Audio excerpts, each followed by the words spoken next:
You know what? This stays in the video. That's how the video starts. I absolutely got toasted right there. Welcome back to Noob to Final Boss, the series where I'm taking on every boss in the game. I'm started from the easiest and working my way up to the hardest. The goal is to kill every boss 100 times and unlock the final boss achievement by the end of the series. And of course we are grabbing every important PVM upgrade along the way. In the last episode we finished off the Godverse Dungeon 2 bosses. If you haven't seen the progress so far, definitely check out the previous episodes to see how we got to this point. And today we are kicking things off with a huge milestone. The time has come.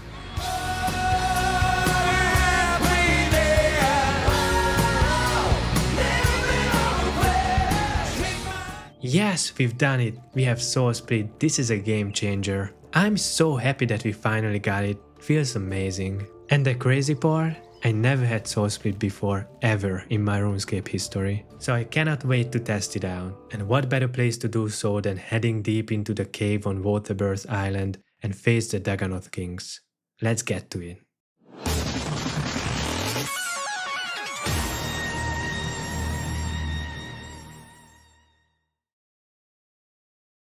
The Dagannoth Kings are a trio of bosses, all in the same arena. Each one uses a different combat style, and they can only be damaged by the style they are weak to. They are fully immune to everything else, including necromancy.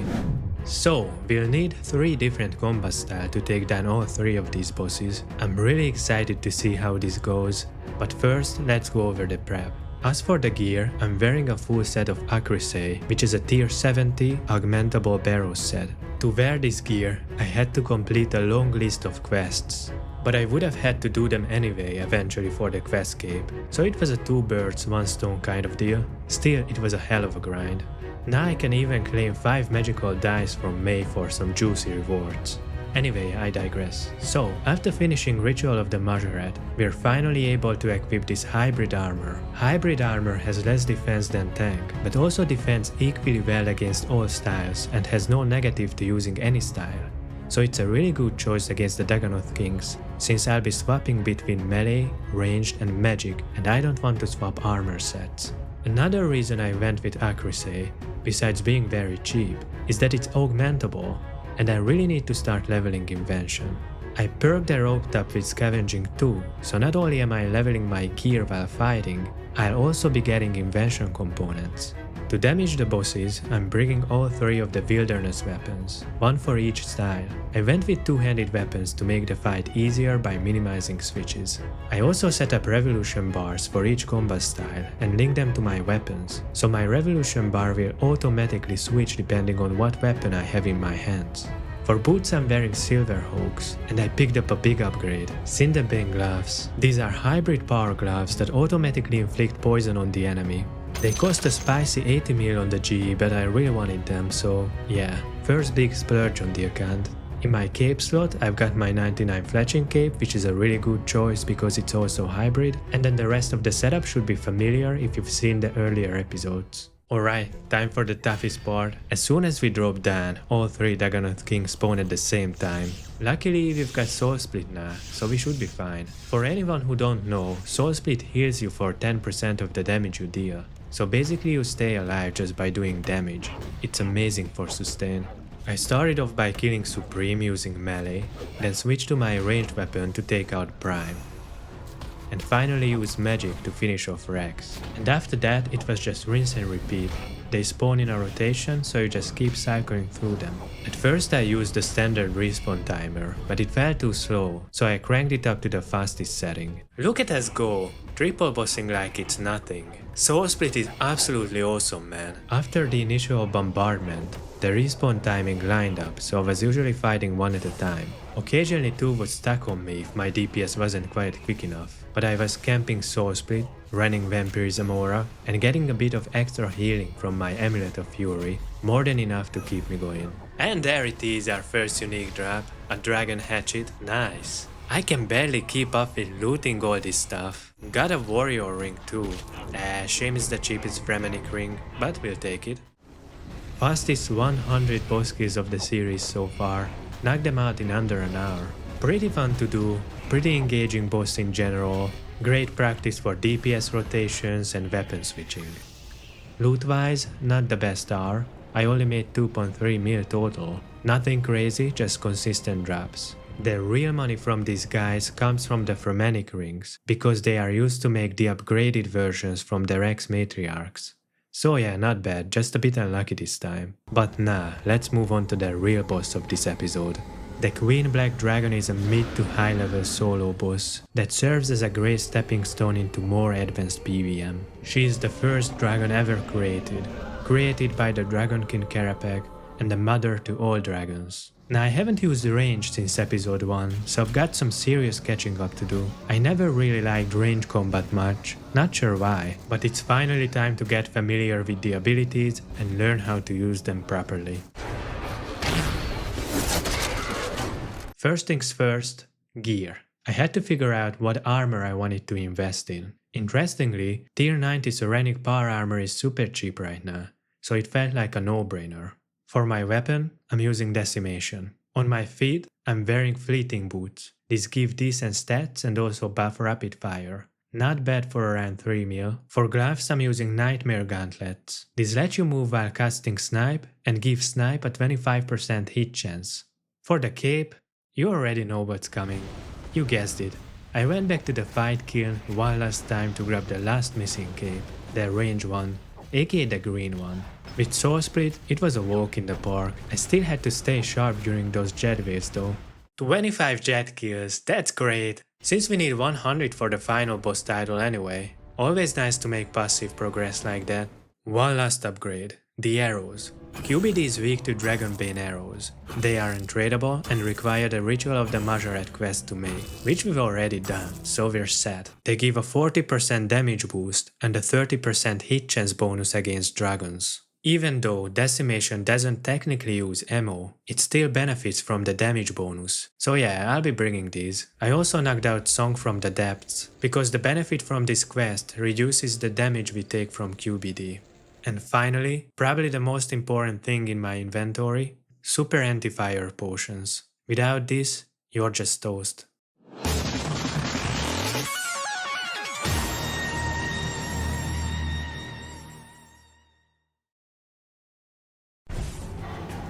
Oh my goodness, I'm dead here. I tried to heal, but yeah, I don't know how actually dodge these souls. Failed on the first attempt, we'll get her this time.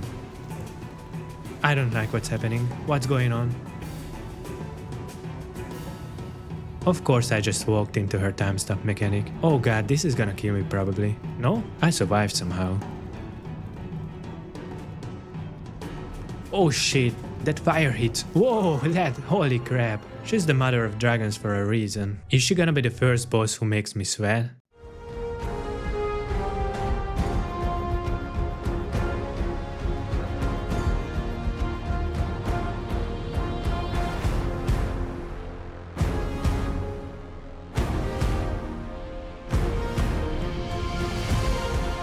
Nice, let's go.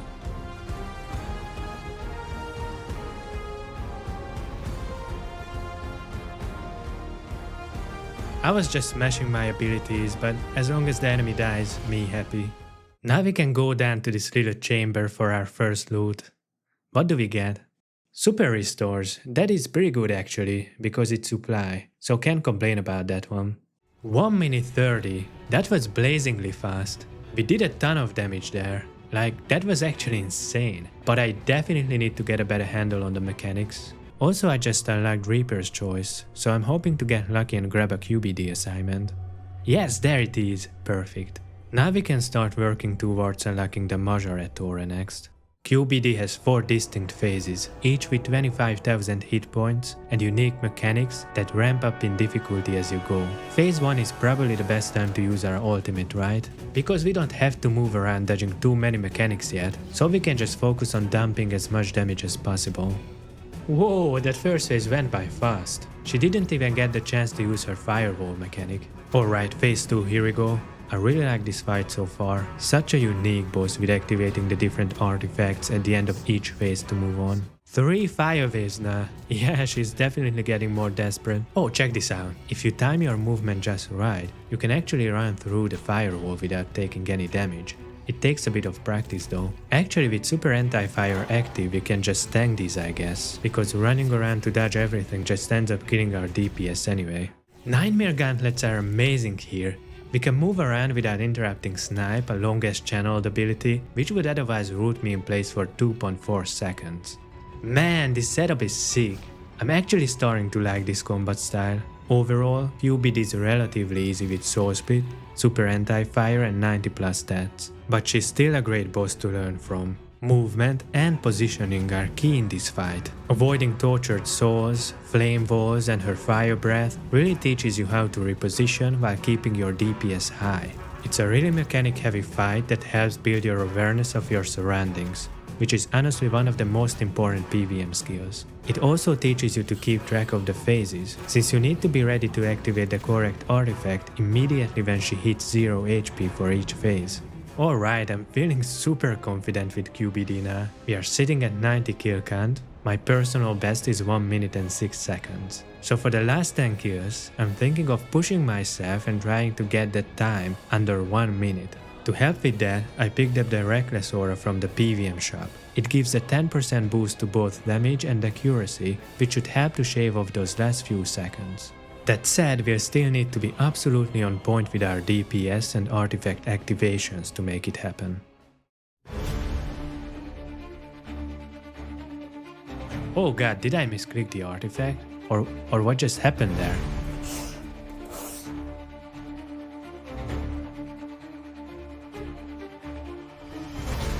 Shit, this phase is dragging on. That hardened carapace form she goes into is pretty brutal if you're using ranged. This one is just too slow. Ooh, a Royal Bolt Stabilizer. I think that was the last piece I needed for the Royal Crossbow. Nice.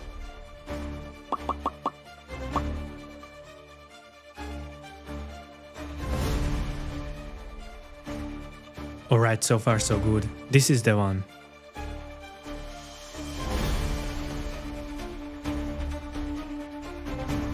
Yes, it's looking really good.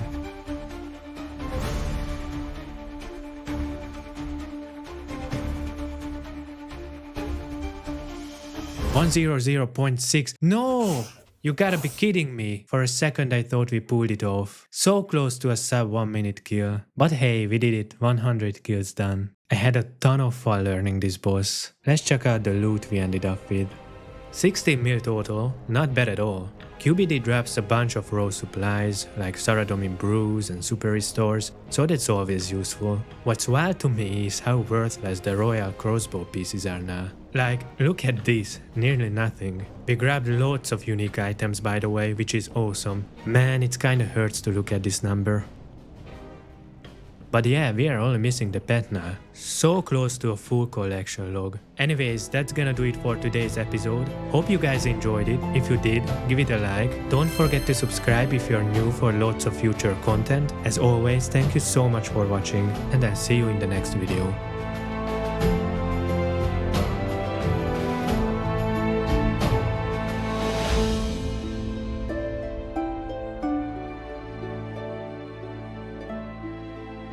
There we have it, fuck yeah.